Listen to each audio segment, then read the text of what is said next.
আসসালামু আলাইকুম। ওয়ালাইকুম আসসালাম। কেমন আছেন আপনারা? আলহামদুলিল্লাহ। আলহামদুলিল্লাহ, আমরা সবাই ভালো আছি। তো আমরা গত ২ দিন বন্ধ থাকার পরে আবারও শুরু করছি ইনশাআল্লাহ। আমরা কিছু শব্দ তো আজকেও শিখবো এবং এগুলো বাড়িতে বেশি, বেশি প্র্যাকটিস করব।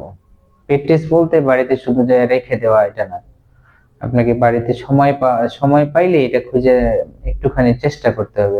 কমপক্ষে আমি যদি ৫ টা শব্দ বলি, আপনি কমপক্ষে ৩ টে শব্দ মুখস্থ করার চেষ্টা করবেন। তাহলে পরে আপনার অগ্রগতি সামনের দিকে বাড়বে। তাছাড়া আপনি যদি এভাবে প্রতিদিন আমি আপনাকে বলি আর আপনি বাড়িতে যান, আসেন, ক্লাসে আসার পরে আমি জিজ্ঞেস করলে যদি বলতে না পারেন, এটা কিন্তু আপনার ভালো ভালো কোনো রেজাল্ট আমি আপনার কাছ থেকে পাচ্ছি না। তো আমি বলবো, অনুরোধ করব আপনাদের সবাইকে, সবাই চেষ্টা করেন, নিজ নিজ জায়গা থেকে চেষ্টা করেন। অবশ্যই আপনার চেষ্টা বিফলে যাবে না। ইনশাআল্লাহ আমি এটা আপনাকে আমার নিজের অভিজ্ঞতা থেকে বলতে পারি। এটা খুবই কাজে আসবে আপনার। যদিও আমি শুধু দুনিয়াবি বা আপনার আমার স্বার্থের জন্য কথাগুলো বলছি, কিন্তু আসলে উচিত আমাদের ২ পারেরই কথা বলা, যে সমস্ত কথাগুলা এপারে ওপারে কাজে লাগে। তা আমি যদিও প্রতিদিন ওরকম সময় পাই না, চেষ্টা করি আপনাদেরকে ভালো ২-১ টা কথা বলার জন্য, যেগুলো আপনার আ জীবনে এবং মরণের পরেও যেগুলা কাজে লাগবে, আমাদের ওগুলোও শিখা উচিত। ইনশাআল্লাহ আমরা চেষ্টা করব আপনাদেরকে ভালো কিছু শেখানোর, বোঝানোর। পাশাপাশি ইংলিশ এবং আরবি এবং ধর্মীয় বিষয়ে যতটুকু সম্ভব চেষ্টা করব কিছুটা হলেও আপনাদেরকে ধারণা দেওয়ার জন্য, যতটা আমার মধ্যে আছে। তো আজকে যাই হোক, শুরু করা যাক আমাদের ক্লাস। ফলো করেন সবাই আমার বোর্ড দেখে।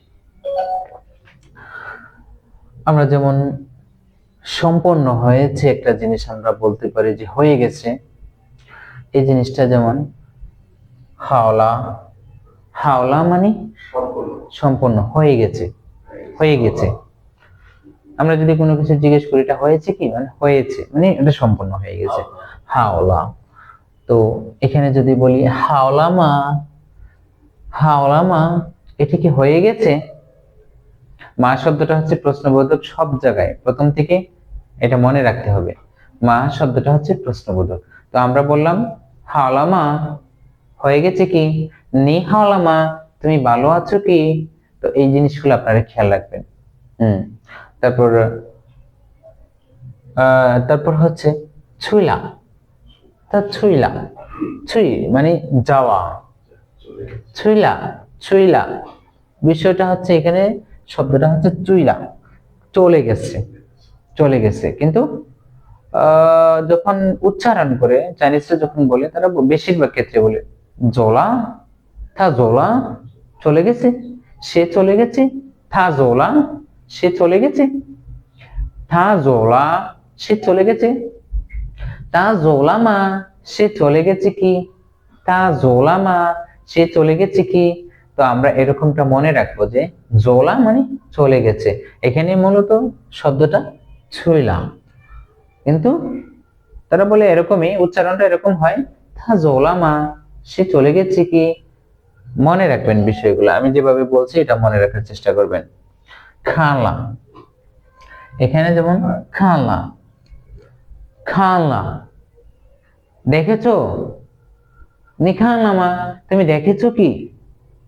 নিখাঙ্খা, নিখা, নিখাঙ্খা, নিখা, আপনি দেখেন।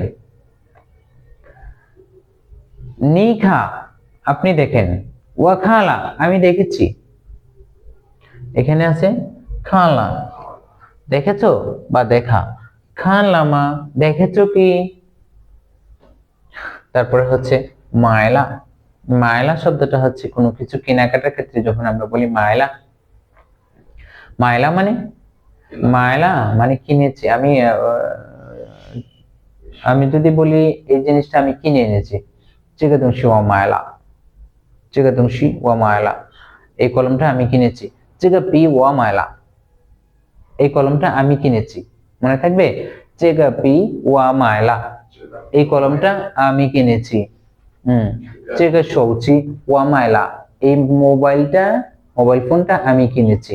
তো আমি কিনেছি এটা হচ্ছে ওয়া মায়লা, সে কিনেছে এটা এটা হচ্ছে তা মায়লা, তাঁতি যে মায়লা, সে নিজের ব্যক্তিগতভাবে কিনেছে, তার নিজের উদ্যোগে কিনেছে।